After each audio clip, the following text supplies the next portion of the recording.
أعوذ بالله من الشيطان الرجيم. الرحمن الرحیم. اور اللہ کے دین کی محنت کے لیے دور دور جانا، یہ صحابہ کی صفات میں سے ہے۔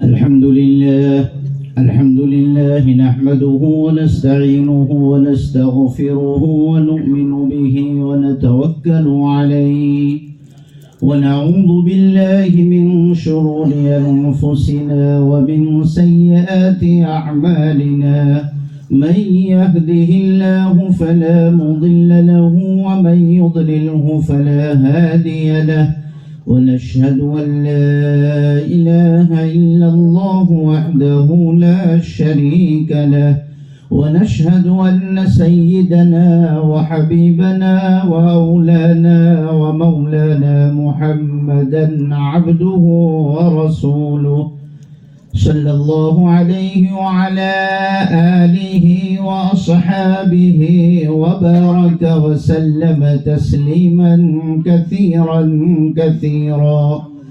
أما بعد، فأعوذ بالله من الشيطان الرجيم. بسم الله الرحمن الرحيم.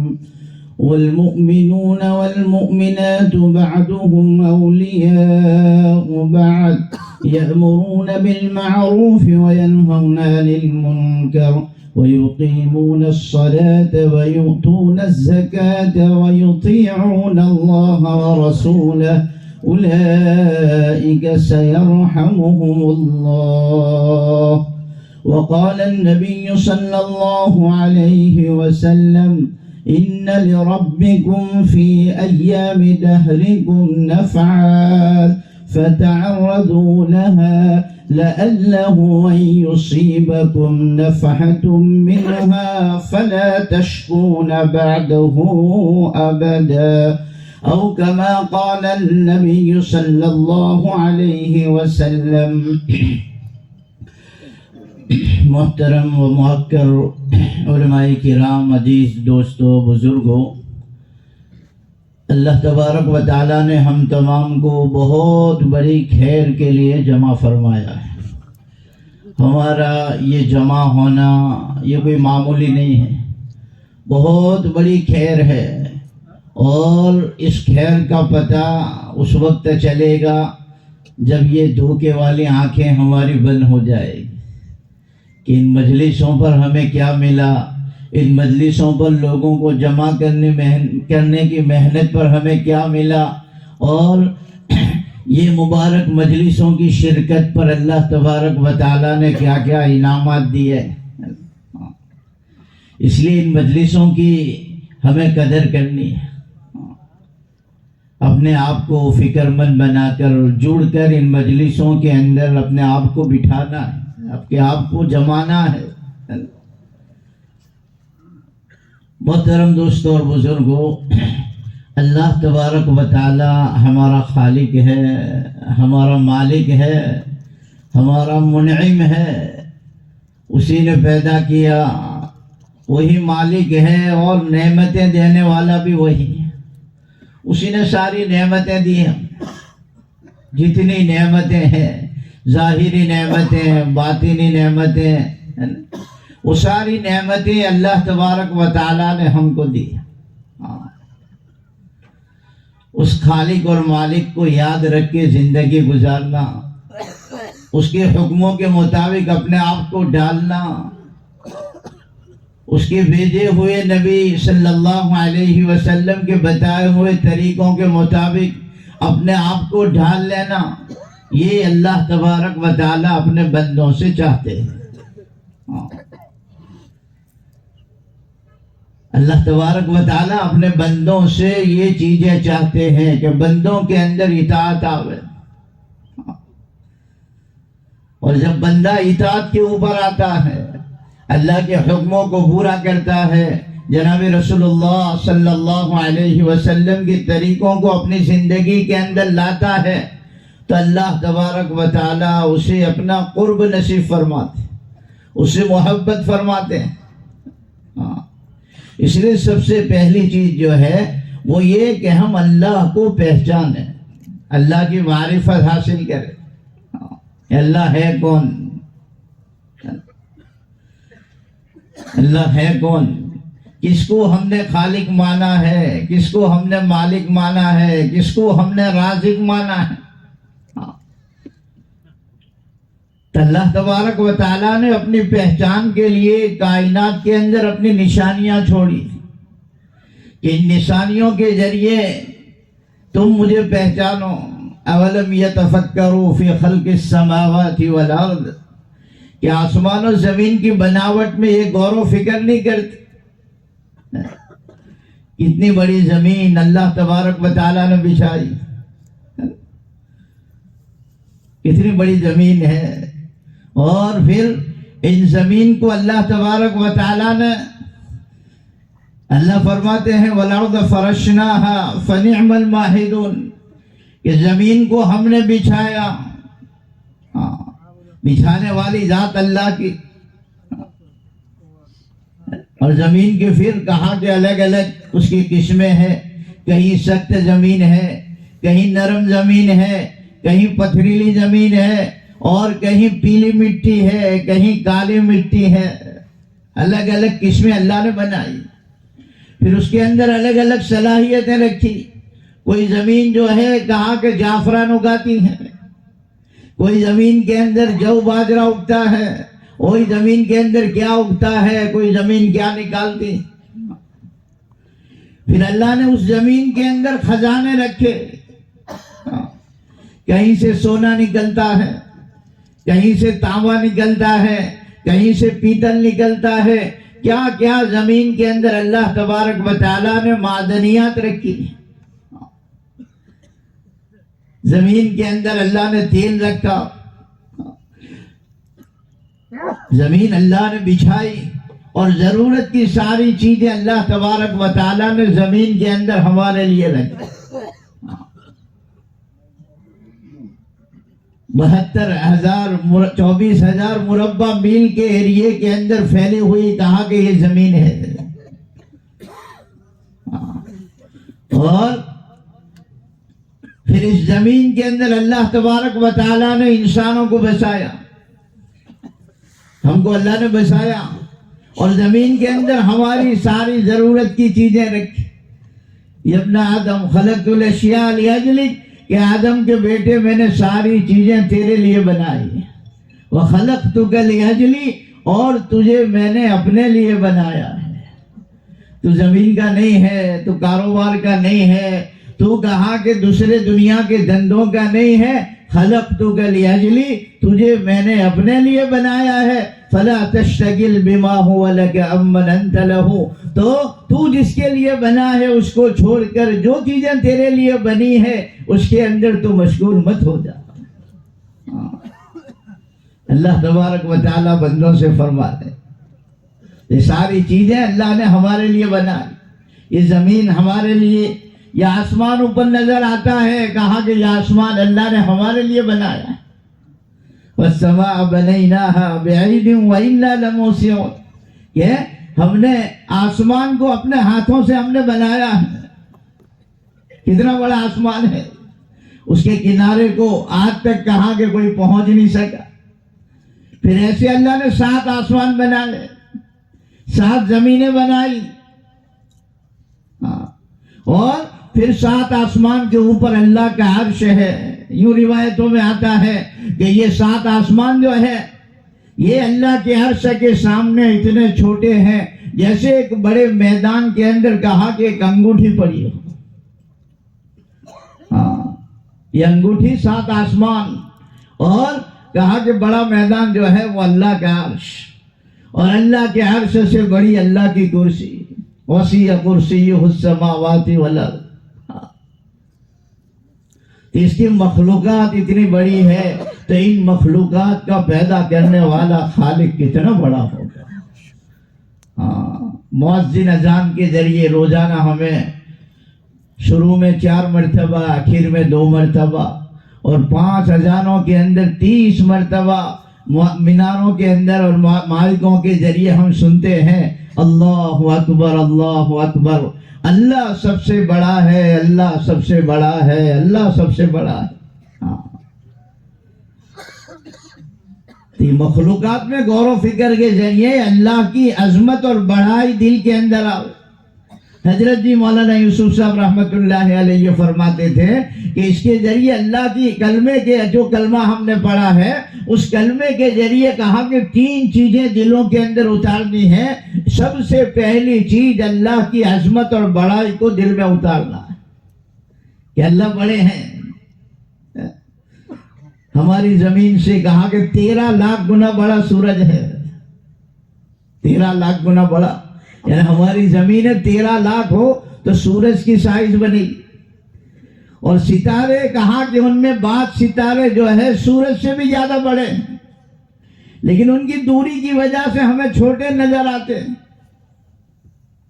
تو اتنے سارے ستاروں جن آسمان نے ان کو تھاما ہے وہ آسمان کتنا بڑا.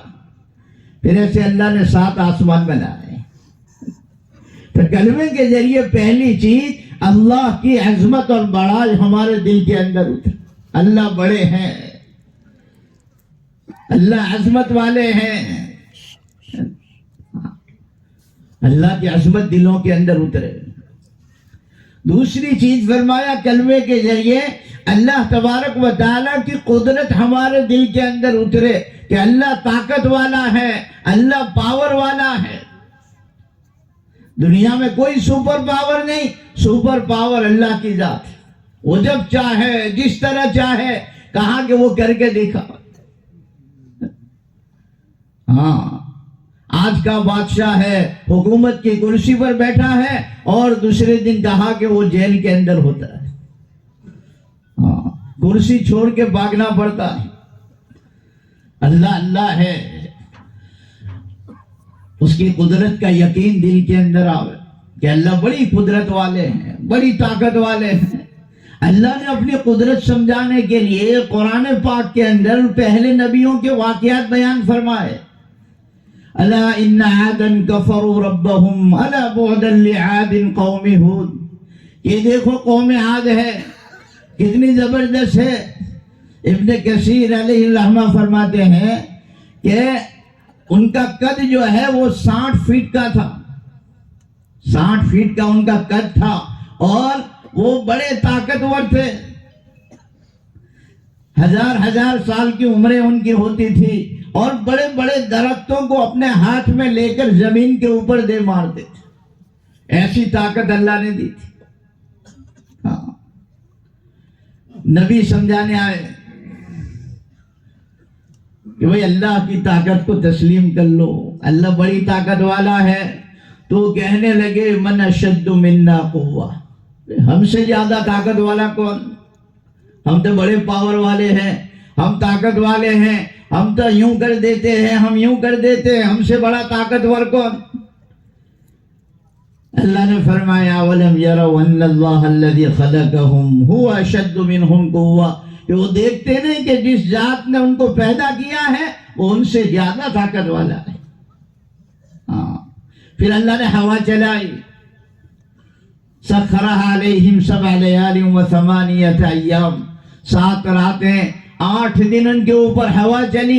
فتر القوم فیہا صرعا کأنہم اعجاز نخل خاویہ. کہا کہ وہ پوری قوم کو اللہ تبارک و تعالیٰ نے اس ہوا کے ذریعے کہا کہ ہوا میں اڑایا اور اڑتے اڑتے کہا کہ جس طرح جب کہا کہ دھول اڑتی ہے اور جب ہوا چلتی ہے طوفان آتا ہے تو جس طرح کاغذ اڑتے ہیں اس طرح ان کو ہوا میں اڑایا.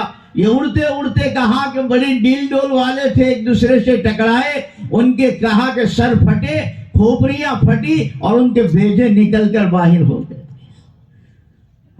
کأنہم اعجاز نخل خاویہ، جیسے کھجور کے درختوں کو کاٹ کر ڈھیر لگا دیا گیا. ہاں، اللہ اللہ ہے. اللہ کی طاقت کو کہا کہ ہم تسلیم کریں کہ اللہ بڑی طاقت والا. اللہ تعالیٰ نے بڑے بڑے سورما کہلانے والوں کو اللہ تبارک و تعالیٰ نے کہا کہ بھائی وہ بالا کر دیا ہے، ختم کر دیا. حکومت پر کوئی اکڑا تو اللہ نے فرعون کو بتایا فَأَخَذْنَاهُ وَجُنُودَهُ فَنَبَذْنَاهُمْ فِي الْيَمِّ. اس کو پکڑا، اس کے لشکر کو پکڑا اور دریا کے اندر گر کر دیا۔ اللہ طاقت والا ہے، اللہ طاقت والا ہے۔ تو اللہ کہا کہ کلمے کے ذریعے اللہ تبارک و تعالیٰ کی قدرت اور طاقت کا یقین دل کے اندر آ کہ طاقت والا اللہ ہے، کرے گا اللہ، پاور اللہ کے پاس ہے، طاقت اللہ کے پاس ہے۔ اور تیسری چیز، کلمے کے ذریعے اللہ سے پلنے کا یقین دل کے اندر آ جائے کہ رب پالنے والی ذات اللہ کی ہے، اللہ پالتے ہیں۔ ہر نماز کی ہر رکعت کے اندر ہم پڑھتے ہیں الحمدللہ رب العالمین، تمام عالم کا پالنے والا جو ہے وہ اللہ ہے۔ تو اللہ کی ربوبیت کا یقین آ جاؤ کہ پالنے والی ذات اللہ کی ہے۔ دنیا کے نقشوں سے میں نہیں پلتا ہوں اور دنیا کے کاروبار مجھے نہیں پالتے ہیں، دنیا کی جتنی شکلیں ہیں، جتنے اسباب ہیں، وہ کہاں کہ پالنے کے اندر اللہ کے حکم کے محتاج ہیں۔ پالنے والی ذات اللہ کی ہے، اللہ پالیں گے اور وہ پالنے میں کسی کے محتاج نہیں ہے۔ امام راضی رحمت اللہ علیہ نے اپنی تفسیر میں ایک واقعہ بیان فرمایا کہ موسیٰ علیہ السلام کوہ طور کے اوپر جا کر اللہ سے باتیں کرتے تھے، اس لیے موسیٰ علیہ السلام کو موسیٰ کلیم اللہ کہا جاتا ہے۔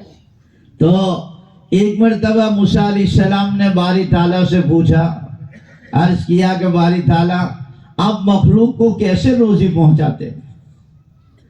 تو کہا کہ اولم تؤمن یا موسیٰ، موسیٰ تجھے یقین نہیں ہے؟ تو کہا کہ یقین تو ہے، ولیکن لیطمئن قلبی، اپنے دل کے اطمینان کے لیے باری تعالیٰ میں آپ سے سوال کر رہا ہوں۔ تو اللہ تبارک و تعالیٰ نے فرمایا کہ موسیٰ، کوہ طور کے اوپر ایک پتھر پڑا ہوا تھا، پتھر کی سیل تھی، کہا کہ اس کے اوپر اپنا عصا مارو۔ موسیٰ علیہ السلام نے عصا مارا تو اس کے اندر سے ایک پر الگ ہوا اس کا، کہا کہ دوسرا مارو تو دوسرا پر الگ ہوا، کہا تیسرا مارو تو تیسرا پر الگ ہوا، اور اس کے اندر سے ایک کیڑا نکلا اور اس کیڑے کے منہ کے اندر ہرا پتا تھا، اور اس کیڑے کی آواز اللہ تبارک و تعالیٰ نے موسیٰ علیہ السلام کو سنوائی۔ وہ کیڑا کہہ رہا تھا سبحان من یرانی ویرا مکانی ویرزقنی ولم ینسانی، ہر عیب سے پاک ہے وہ ذات جو مجھے دیکھ رہی ہے، میری جگہ کو دیکھ رہی ہے، اور یہ پتھر کے اندر مجھے غذا پہنچا رہی ہے، روزی پہنچا رہی ہے، اور مجھے پتھر کے اندر رکھ کر بھولی نہیں ہے۔ تو پالنے والی ذات اللہ کی ہے، پالنے والی ذات اللہ کی ہے۔ اصل میں ہمیں دنیا کے اسباب سے اس طرح ہم جڑے ہوئے ہیں کہ یہ اللہ سے پلنا سمجھ میں نہیں آتا۔ مثال کے طور پر چائے پینی ہے تو کہا کہ میں اپنی محنت سے میں نے پیسے کمائے اور میں 10 روپے کا نوٹ لے کر چائے کی دکان پر گیا اور وہاں سے میں نے کہا کہ بھائی چائے خریدی اور چائے میں نے پی لی اور میرا چائے کا مسئلہ، چائے کی طلب جو ہے وہ پوری ہو گئی، اور آپ کہتے ہو پالنے والی ذات اللہ کی، سمجھ میں نہیں آتا۔ تو اللہ تبارک و تعالی اپنی اس کی ربوبیت کو سمجھنے کے لیے کہا کہ اس چائے کے اندر ہم غور کریں کہ چائے بنانے والے نے چائے بنائی، اس کے اندر کہا کہ بھئی سب سے پہلے پتیلی کے اندر پانی ڈالا، تو یہ پانی کہا کہ کہاں سے آیا؟ قرآن نے سورہ واقعہ کے اندر سوال اٹھایا ہے، افرائیتم الماء الذی تشربون، کہ جو تم پانی پیتے ہو یا اس کی چائے بناتے ہو، اس کو استعمال کرتے ہو، اَأَنْتُمْ أَنزَلْتُمُوهُ مِنَ الْمُزْنِ أَمْ نَحْنُ الْمُنزِلُونَ، بادلوں سے اس پانی کو تم نے برسایا یا ہم برسانے والے؟ اگر پانی نہیں برستا، پانی اللہ پیدا نہیں کرتے تو ہم کیسے چائے پیتے؟ پانی اللہ نے دیا، پھر اس کے اندر کہا کہ بھائی چائے کی پتی ڈالی اور اس کے اندر چینی اور شکر ڈالی. تو کہا بھائی چائے کی پتی، کہا کہ یہ تو آسام کے باغوں کے اندر ہوتی اور وہاں سے آتی ہے، اور شکر کہا کہ یہ گنا کے اندر سے، کہا کہ اس کو بنایا جاتا ہے شیرڈی کے اندر سے. تو اسی سورہ واقعہ کے اندر اللہ تبارک و تعالیٰ نے دوسرا سوال کھڑا کیا، افرأیتم ما تحرثون، کہ جو تم کھیتی باڑی کرتے ہو. سورہ واقعہ جو ہے نا، حدیث پاک میں ہے کہ جو سورہ واقعہ پڑھتا ہے اس کے گھر کے اندر کبھی فاقہ نہیں آتا. اس کی وجہ کیا ہے؟ جو سورت کا جو فائدہ اللہ کے نبی نے بیان فرمایا ہے تو اس کے متعلق مضمون جو ہے وہ کہا کہ اس سورت کے اندر ہوتا ہے. تو سورہ واقعہ کے اندر اللہ تبارک و تعالیٰ نے اپنی ربوبیت کو سمجھایا. جو روزانہ پڑھے گا تو کہا کہ پڑھنے کی وجہ سے اس کا تعلق اللہ سے جڑے گا تو اس کی روزی کے مسئلے کو اللہ تعالیٰ حل فرما دیں گے. افرائیتم ما تحرثون، یہ جو تم کھیتی باڑی کرتے ہو، انتم تزرعونہ ام نحن الزارعون، اس کو تم اگاتے ہو یا ہم اگاتے ہیں؟ کون اگاتا ہے بولو؟ اللہ اگاتے ہیں. ہاں، تو چائے کے کہا کہ چائے کے پودوں کو کس نے اگایا؟ اللہ نے. گنا اور شیرڈی کو کس نے کہا کہ اگایا؟ اللہ نے اگایا. تو شکر کس نے دی؟ چائے کی پتی کس نے دی؟ پھر دودھ ڈالتے ہیں. تو قرآن پاک کے اندر سورہ نحل کے اندر اللہ تبارک و تعالیٰ فرماتے ہیں وَإِنَّ لَكُمْ فِي الْأَنْعَامِ لَعِبْرَةً، کہ تمہارے لیے جانوروں کے اندر بہت بڑا سبق ہے.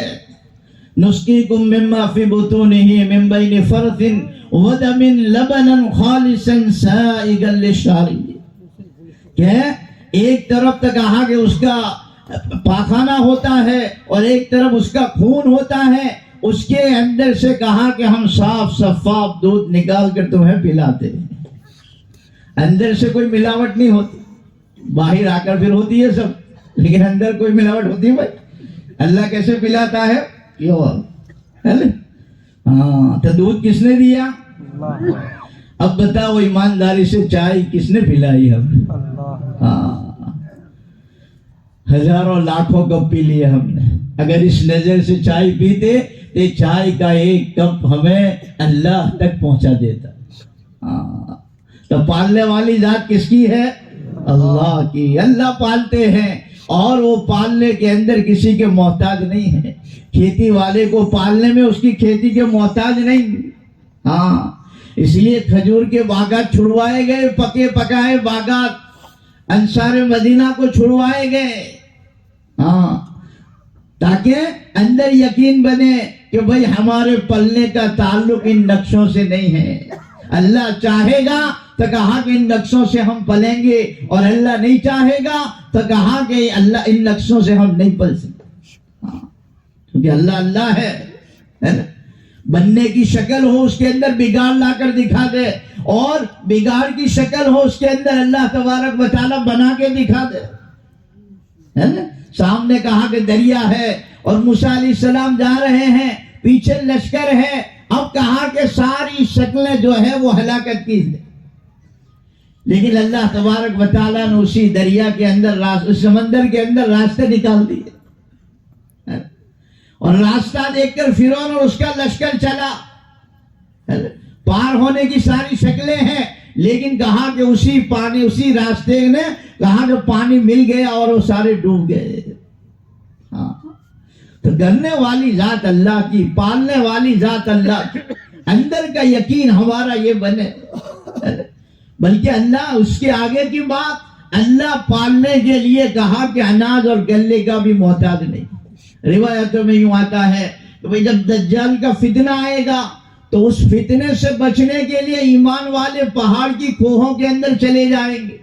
کھانے پینے کا کوئی انتظام ان کے پاس نہیں ہوگا، وہاں وہ اللہ کا ذکر کریں گے، سبحان اللہ، الحمدللہ، ولا الہ الا اللہ، اللہ اکبر. اللہ تبارک و تعالیٰ ان کی بھوک کو ختم کر دے گا. اللہ پیٹ بھرنے میں گلے کا بھی محتاج نہیں. اور پیاسا مارنے پر آوے تو حدیث پاک میں ہے نا، حضرت شیخ نے فضائل میں لکھا ہے، فضائل نماز میں، کہ جو بے نمازی ہوتا ہے وہ پیاسا مرتا ہے، اور کیسا پیاسا مرتا ہے؟ کہا کہ 7 سمندر بھی اس کو پلا دیے جاوے تو اس کی پیاس بجھ نہیں سکتی۔ ہاں، اس لیے نیت کرو انشاءاللہ 5 وقت کی نماز پابندی کے ساتھ ادا کریں گے انشاءاللہ۔ ہاں، اللہ ہمیں پکا نمازی بنا دے۔ خیر، تو پالنے والی ذات اللہ کی ہے، تو کلمے کے ذریعے یہ 3 چیزیں دوستو اندر اتارنی، اللہ کی عظمت، اللہ کی قدرت اور اللہ سے پلنے کا یقین۔ یہ 3 چیزیں اندر اتری تو کہا کہ پھر اللہ تبارک و تعالی ہمارے کام بنائے۔ ہاں، یہ ہمارے اجتماعات اور یہ ہماری محنتیں اور یہ سارا جمع ہونا اور یہ ساری فکریں اسی لیے ہے کہ اس ذات کی عظمت دل کے اندر اتر جائے۔ جب عظمت اندر اترے گی، قدرت اندر اترے گی، ربوبیت اندر اترے گی، تو پھر آدمی اللہ سے لینے کے لیے کہاں کے اندر کہ میں کیسے اللہ سے لوں، تو اللہ سے لینے کا راستہ ہے محمد الرسول اللہ صلی اللہ علیہ وسلم، کہ نبی کے راستے سے کہا کہ اس قدرت والے سے لینے کے لیے اب نبی کا راستہ ہے۔ کہ نبی والی زندگی ہوگی تو اللہ کی قدرت ساتھ میں ہو جائے، اللہ کی قدرت ساتھ میں ہو جائے۔ ہاں، اور جب کہا کہ زندگی اس نبی والے طریقوں سے ہٹے گی تو کہا کہ پھر اللہ کی قدرت تمہارے خلاف ہو جائے۔ اس لیے اپنی زندگی کے اندر حضور پاک صلی اللہ علیہ وسلم کی مبارک سنتیں آ، اور اس کے لیے اللہ تبارک و تعالیٰ نے ہم کو یہ موقع دیا ہے۔ حدیث پاک میں ہے ان لربکم فی ایام دہرکم نفحات، کہ تمہارے رب کی طرف سے تمہارے زمانے کے اندر کبھی کبھی ربانی لہریں چلتی ہیں، ہوا کے جھونکے چلتے ہیں، جس کو اللہ والے ربانی لہریں کہتے ہیں، کہ تمہارے رب کی طرف سے جھونکے چلتے ہیں۔ ہاں، خیر کے جھونکے، یہ اجتماع جو ہے نا وہ اللہ کی طرف سے ایک ربانی لہر ہے، ربانی لہر ہے۔ یہ لہر کہا کہ جب یہ چلے فَتَعَرَّضُوا لَهَا، تو اپنے آپ کو کہا کہ اس کے سامنے پیش کرو، اپنے آپ کو اس لہر کے سامنے پیش کرو۔ جیسے آدمی کہا کہ بھائی گرمی میں آتا ہے اور گرمی میں آ کر اے سی چلاتا ہے، پنکھا چلاتا ہے، تو اپنے بٹن کھول کر کہا کہ ہوا کھاتا ہے تاکہ اندر ٹھنڈک پہنچے، کرتے کہ نہیں بھی ایسا؟ ہاں، یہ ہے اپنے آپ کو اس کے سامنے پیش کرنا۔ تو یہ ربانی لہر جب آوے تو کہا کہ اپنے آپ کو پیش کرو۔ لَعَلَّهُ أَن يُصِيبَهُ نَفْحَةٌ مِّنْهَا، کہا کہ شاید اس کا کوئی جھونکا اور ہوا کی کوئی لہر تمہیں لگ گئی، فَلَا تَشْكُونَ بَعْدَهُ أَبَدًا، پھر تم کبھی نامراد نہیں ہو سکتے، بدبخت نہیں ہو سکتے۔ یہ ربانی لہر ہے۔ یہ تو اجتماع کی پہلی مجلس ہے، اب یہاں آوازیں لگے گی، اب یہاں سے آوازیں لگے گی اللہ کے راستے میں نکلنے کی، کہ نکلو اپنے آپ کو بناؤ، تو ہم بھاگیں گے اس سے یا اپنے آپ کو اس کے لیے پیش کریں گے؟ ہاں، اپنے آپ کو اس کے لیے پیش کرنا کہ یہ زندگی ہماری بن جاوے، اللہ کی عظمت، قدرت، ربوبیت کا یقین اندر اتر جاوے، اور ہماری زندگی محمد الرسول اللہ صلی اللہ علیہ وسلم والی زندگی ہماری بن جائے۔ ہاں، اسی زندگی میں چین ہے، اسی زندگی میں امن ہے، اسی زندگی میں دنیا اور آخرت کی کامیابی ہے۔ اگر اس ڈگر سے ہم ہٹے تو پھر کہا کہ ہلاکتیں یہ ہمارا مقدر بنے گی۔ اللہ ہماری نسلوں کی حفاظت فرما۔ ہاں، اس لیے اپنے آپ کو ان چیزوں سے آراستہ کرنا ہے۔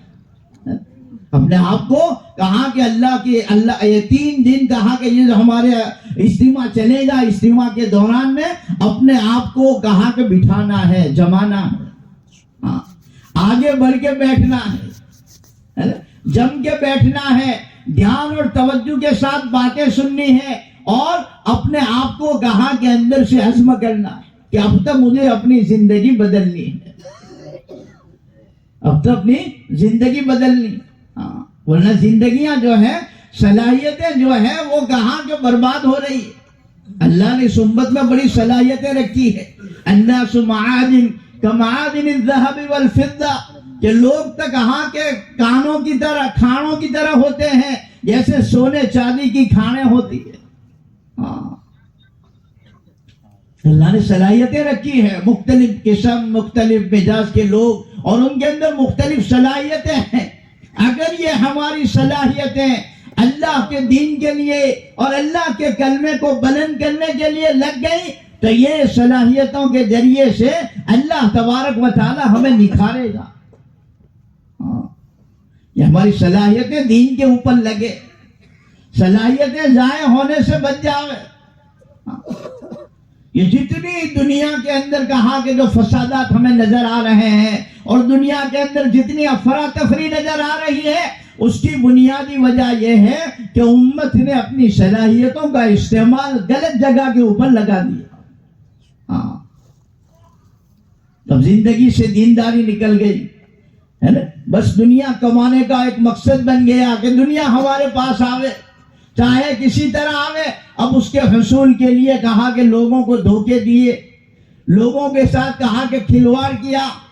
اب یہ کہا کہ یہ کھلواڑ اور یہ دھوکا اور یہ آپس کا بگاڑ انسان کو کہا کہ ہلاکت کی طرف لے جائے. دلوں کا چین اللہ تبارک و تعالیٰ اس سے کھینچ لیں گے, اندر سے چین نکل جائے, اندر کا چین نکل جائے گا. کیوں کہ اندر کہا کہ صلاحیتوں کا استعمال غلط ہو رہا ہے. صلاحیتوں کا اور صلاحیتیں کا استعمال صحیح اس وقت ہوگا جب اندر کا یقین ٹھیک ہو.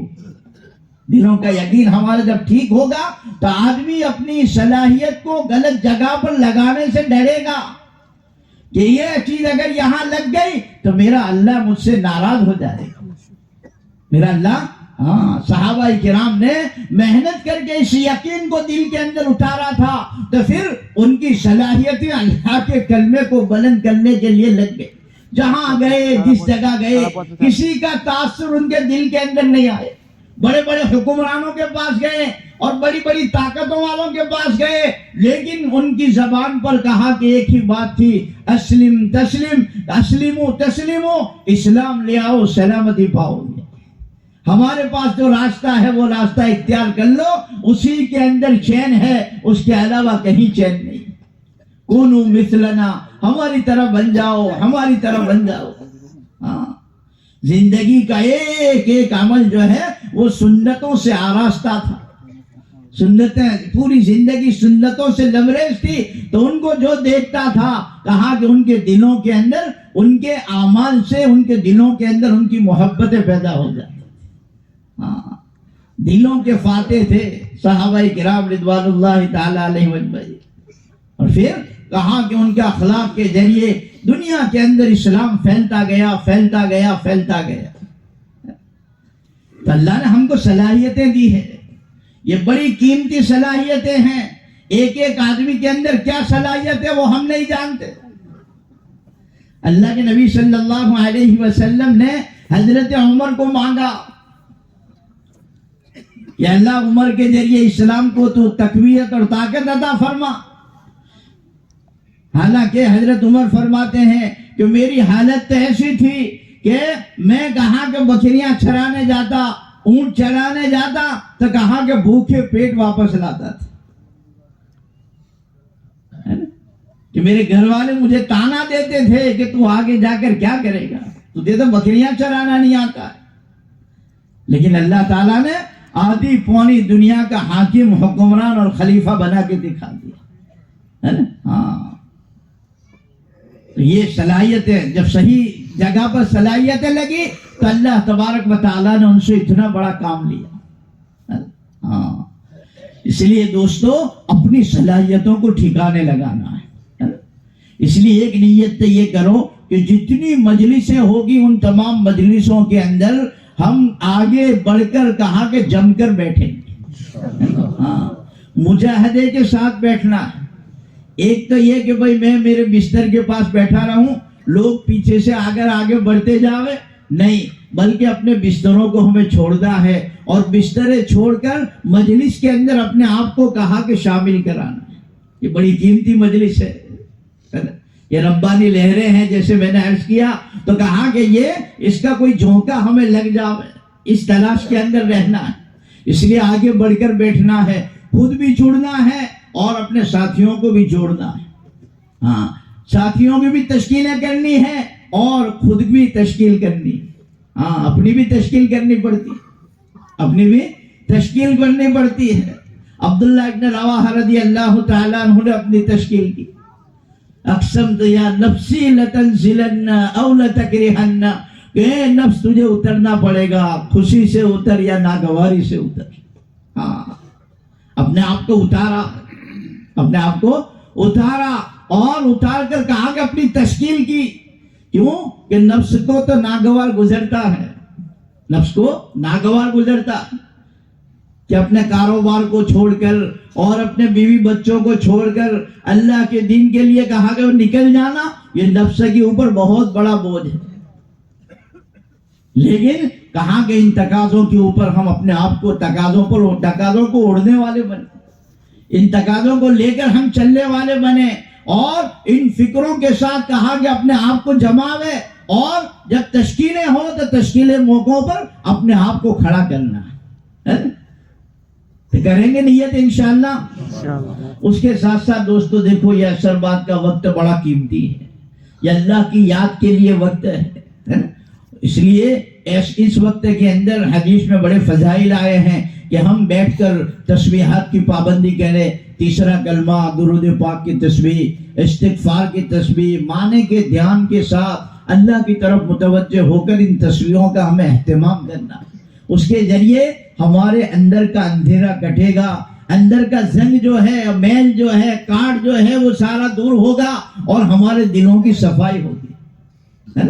لِكُلِّ شَيْءٍ ثِقَالَةٌ، کہ ہر چیز کے لیے کہا کہ سیکل ہوتی ہے، کلئی ہوتی ہے، صفائی کی چیز ہوتی ہے، اور دل کا صفائی، دل کی صفائی جو ہے وہ اللہ کا ذکر ہے. اس لیے دھیان اور توجہ کے ساتھ اپنے آپ کو کہا کہ بھائی اللہ کے ذکر کے اندر لگانا. ہاں، اور جب تک یہاں رہے خود اپنی بھی تشکیل کرتے رہے، اپنے ساتھیوں کی بھی تشکیلیں کرتے رہے، اور اپنے اوقات کو ہم ضائع نہ کریں. اپنے اوقات کو، یہ قیمتی اوقات ہے، بڑے قیمتی. کہا کہ بھئی یہ گھڑیاں ہیں، اب ان گھڑیوں کو ہم نے کہا کہ ہوٹل بازی کے اندر اور گھومنے پھرنے کے اندر لگا دیا. یہ دوست بڑے دنوں کے بعد ملے ہیں، اب مل کر کہا کہ ادھر ادھر گھومتے رہے اور ان مجلس ہم سے چھوٹ گئی، تو پھر کہا کہ یہ بہت بڑا خسارہ ہوگا. ہاں، یہاں سکینہ ہے، اللہ کی رحمت ڈھانپے ہوئے ہے. اب اللہ کی رحمت کو چھوڑ کر ہم کہا یہ ادھر ادھر گھومیں گے تو پھر اللہ کی رحمت سے محرومی ہوگی. اس سے بڑا خسارہ کیا ہے؟ چلیے نیتیں کرو، ان مجلسوں کے اندر جم کر بیٹھنا ہے انشاءاللہ. اللہ ہمیں عمل کی توفیق نصیب فرماوے، اور اس کے ساتھ ساتھ اپنی تسبیحات کی پابندی کرے، اور پھر اپنی ضرورتوں سے فارغ ہو کر مغرب کے بعد انشاءاللہ ہماری بہت ہی اہم مجلس ہے، تو آگے بڑھ کر دھیان اور توجہ کے ساتھ باتوں کو سننا ہے. ہر ایک مجلس کے اندر اپنے آپ کو شامل کرنا ہے، اور فکروں کے ساتھ جب تقاضے آوے تو اپنے آپ کو پیش کرنا ہے. انشاءاللہ کریں گے سب انشاءاللہ.